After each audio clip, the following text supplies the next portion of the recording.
21শে আগস্টের পরে আরেকটি অসাধারণ রাজনৈতিক তত্ত্ব বাংলাদেশের মানুষ শুনেছিল।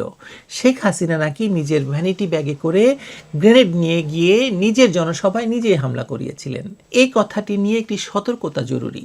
এর প্রধান উৎস শেখ হাসিনার নিজের বক্তব্য। তিনি বহুবার বলেছেন সংসদে খালেদা জিয়া এবং বিএনপি নেতাদের পক্ষ থেকে এমন কথা বলা হয়েছিল।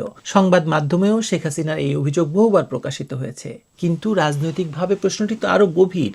আপনার প্রধান বিরোধী দল আক্রান্ত হয়েছে, আপনার দেশের সাবেক প্রধানমন্ত্রী এবং বিরোধী দলীয় নেতা অল্পের জন্য বেঁচে গেছেন, আপনার দেশের 24 জন নাগরিক নিহত। সেই মুহূর্তে রাষ্ট্রের প্রথম এবং প্রধান দায়িত্ব কি হওয়া উচিত ছিল? আক্রমণের শিকার মানুষটির বিরুদ্ধে বিদ্রূপ করা, নাকি হামলাকারীদের খুঁজে বের করা? রাষ্ট্র যদি প্রথম মুহূর্ত থেকেই ভিকটিমকে সন্দেহের কেন্দ্রে দাঁড় করায়, তাহলে তদন্তের নিরপেক্ষতার উপর মানুষের আস্থা থাকবে কেন বলুন তো?